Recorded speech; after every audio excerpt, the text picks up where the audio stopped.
Hey, what's up, guys? I wanted to show you guys my new deck profile for my Bujins. I finally picked up all the cards from Lightning Overdrive. I am not playing Yamato anymore, so then, yeah, let's get to it. First things first, I play the new Bujin Torfini.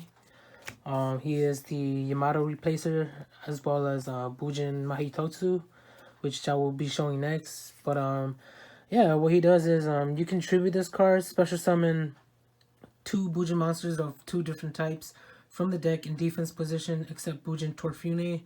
When you XYZ summon a Bujin XYZ monster while this card is in your graveyard, you can equip this card to it.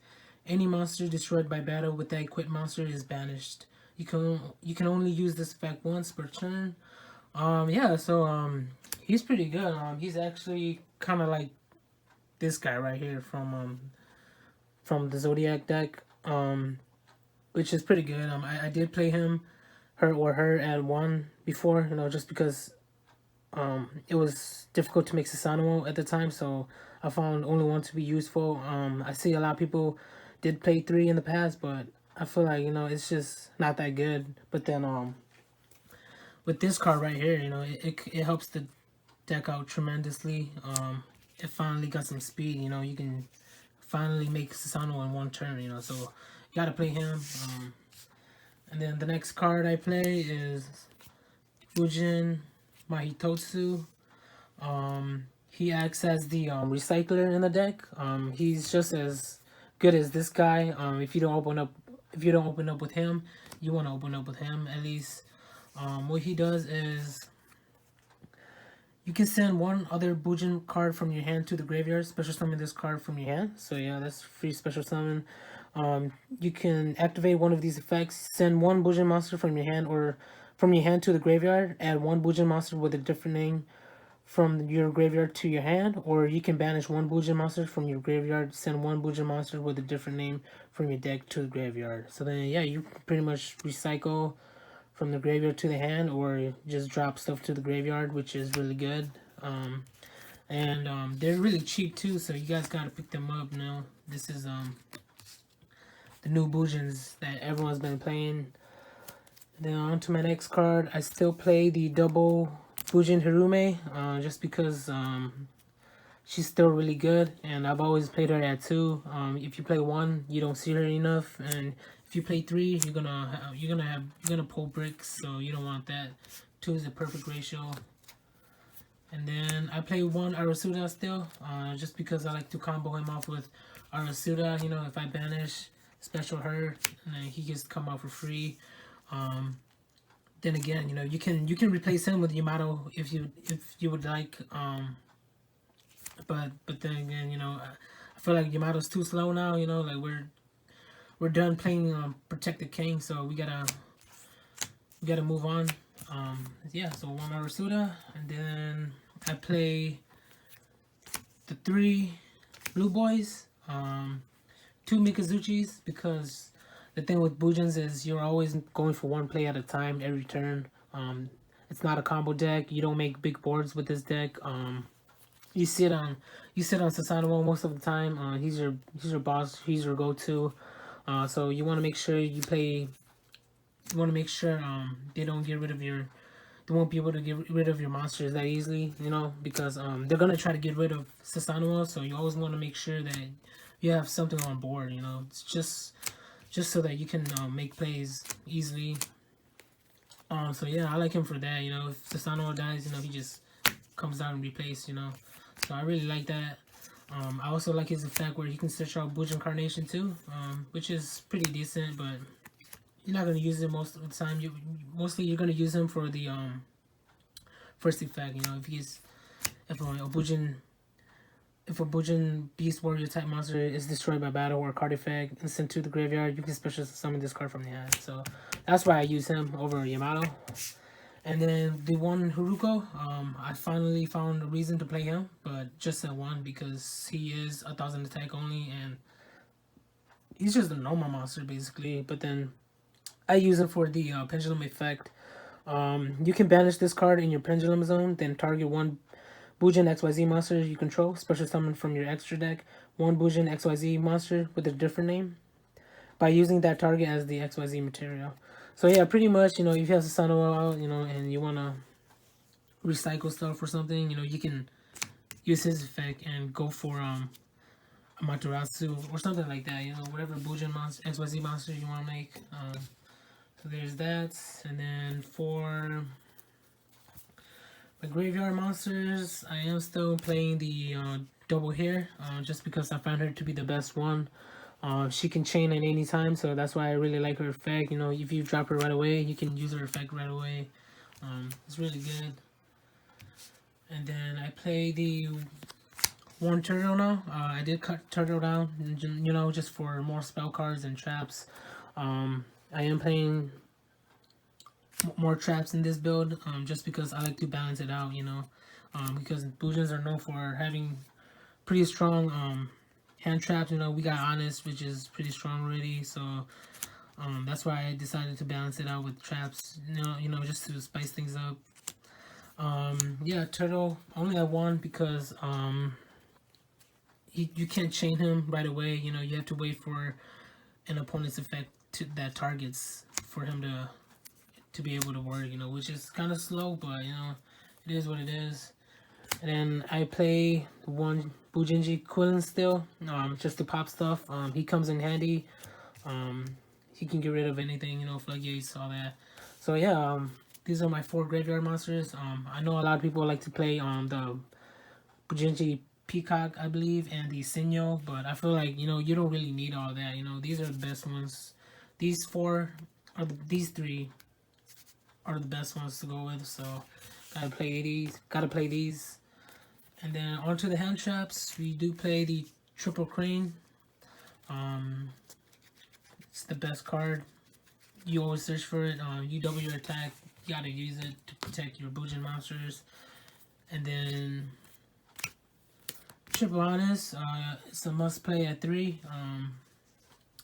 Honest steals games and protects your monsters, especially if you open up with ties of the brethren, and you have an honest, you're pretty much set. Even though you can't special summon anymore, you have this one of these in your hand.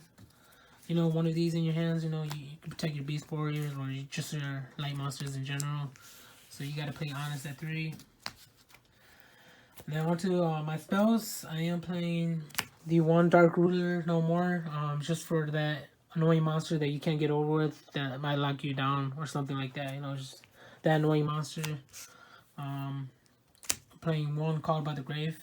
It's still really good. That's why I play it. And then I am playing the one XYZ import. I have not seen anybody play it yet, but then I'm using it and I think it's pretty good. It says target one XYZ monster you control and one monster your opponent controls with attack less than or equal to it. Attach that opponent's monster to that monster you control as material.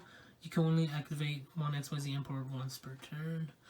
So yeah, so the thing is, why I'm using it is because, we can make Sasano really easy now. So what they're gonna try to do is get rid of him, ASAP. So if they try to go for plays next turn, you can just chain this and attach their monsters to yours, assuming that their monster has less attack than Yamato, which is he's at 2400. So it can come in handy, just one, just to catch them off guard. But then again, you can play Ash Blossoms if you want.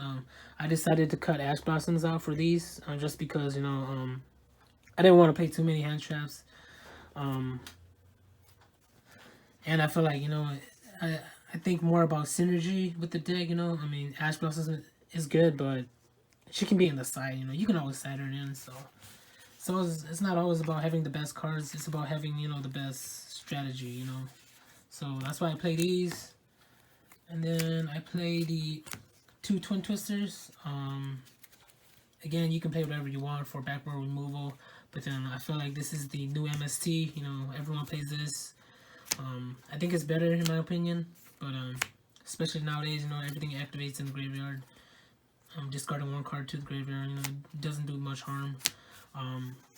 Yeah, there's that. And then for revival spells, I play Monster Reborn and the one Bujin Incarnation again. Just because, even though we can make Sasano much easier now, we still don't want a brick, you know. And then we only want to see this during, you know, during once we only want to see this like if you want to make a comeback, you know. Um, Other than that, you know, it's just a brick. Trust me, man. You guys don't want to run.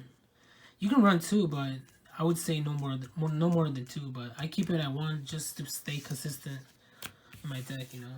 And it's always worked for me, so maybe you guys should try that out too. I've been playing Bujins ever since it came out, so I do know a lot about Bujins. And then for graveyard control, we have to play Foolish Burial. And then for draw power, Upstart Goblin. And then for search power, I am playing the 1 Tanky. It finally got hit down to 1. I feel like it's going to be like Rhoda for a while. I do blame Tri-Brigade, you know. I mean, Konami's finally showing Beast Warriors love, so, you know, that's a good thing, you know. But kind of sucks, you know. Tanky was really fun to play. I used to play Fire Fist, and I just abused the crap out of this card, and it was pretty fun, you know. But it's all good though. We have other options. We have like a bunch of Beast Warriors, you know. Like even with this down to 1, you know, you can. I mean, we still have 3 Yamatos. You can play that if you want. You know, the consistency is there. You know, trust me, it doesn't hurt that bad. And then I do play the 2 ties to replace the 2 Tankies. Ties is still pretty good. I don't play that 3 just because, you know, I feel like you don't need 3. You know, you can just cut that 3rd one for something else, you know. But 2, just because, you know, we do have the triple cranes and triple honest, so if we do open up with the Beast Warriors or just our Bujin monsters in general, you know, we can play this and, you know, protect them from hand trap with our hand traps. It's still really good, even though you can't special summon, but that's okay, you know. We're trying to get our monsters out ASAP. And then that's it for the spells. We are gonna go to the traps now. I do play 2 finished chains. Again, you know, you can play whatever you want. It could be Ash Blossoms or whatever, but I just like to play traps and Bujins. You know, I feel like it balances it out. Yep, negate. And then I am playing the 1 Fire Formation Tengen.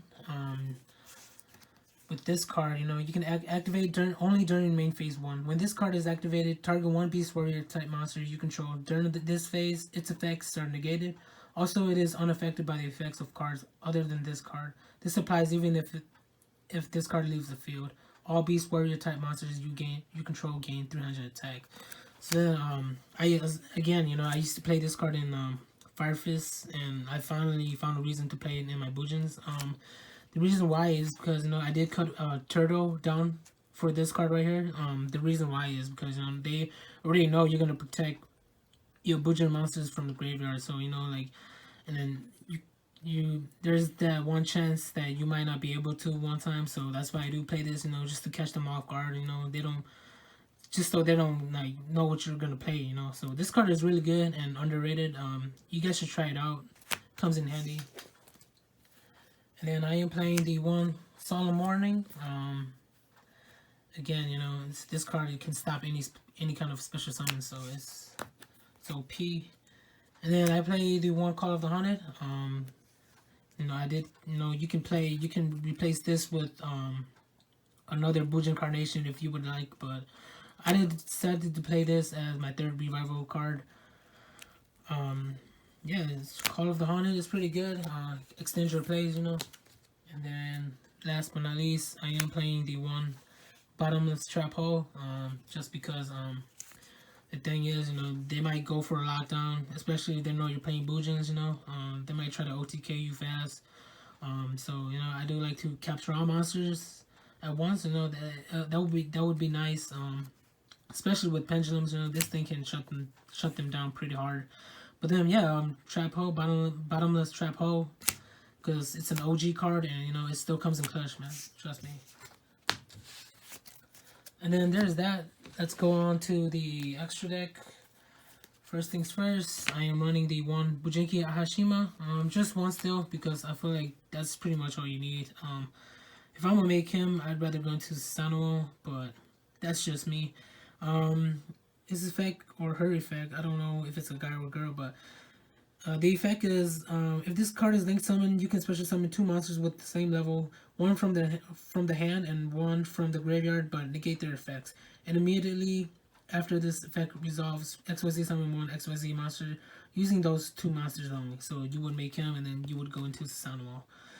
And then the other effect is if an XYZ monster this card points to activates an effect by detaching materials, aka sasano. Except during the damage step, you can target one spell or trap your opponent controls and destroys. So this card and sasano will go in hand in hand. Oops.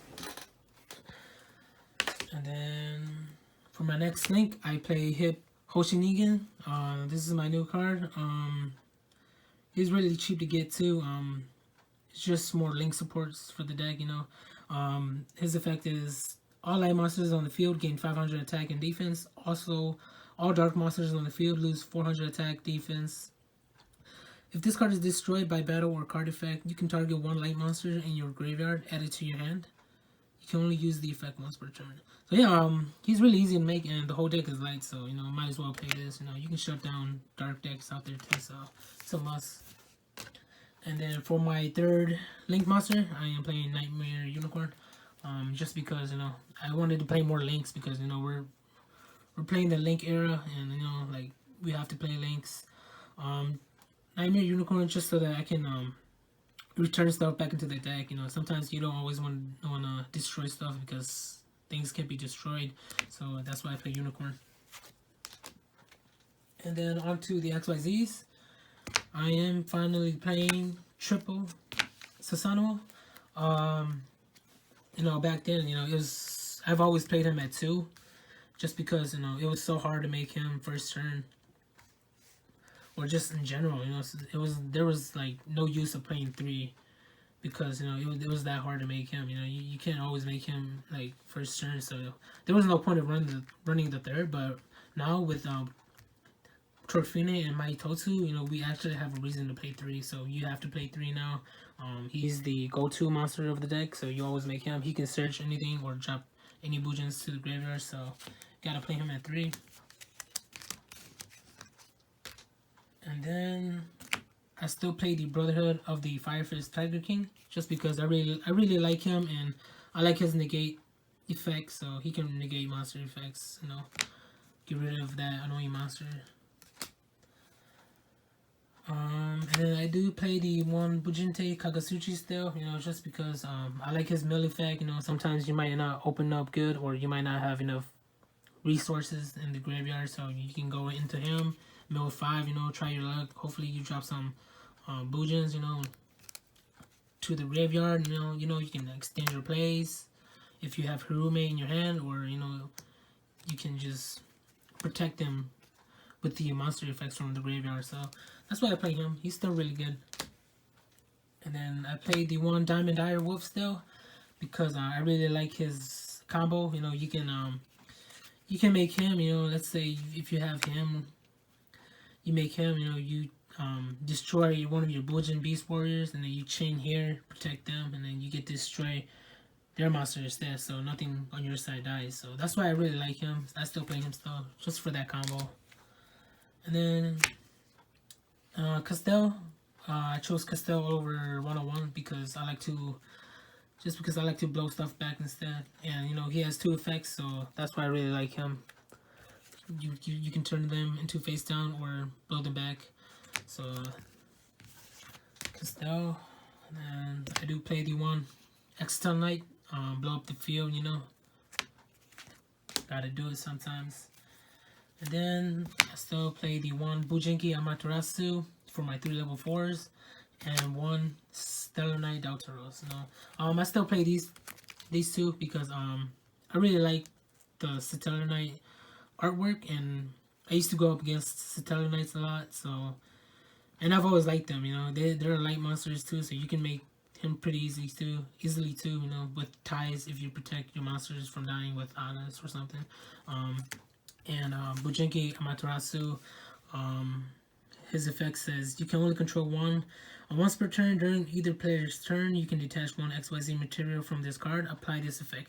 Depending on whose turn it is, you can your turn target one of your banished level 4 or lower monsters, special summon their target, or you can or the other effect, your opponent's turn target one of your banished level 4 or lower monsters add that to your hand. So you can pretty much recycle or bring back your banished monsters. So he comes in handy, And then last but not least, I am running the Utopia package.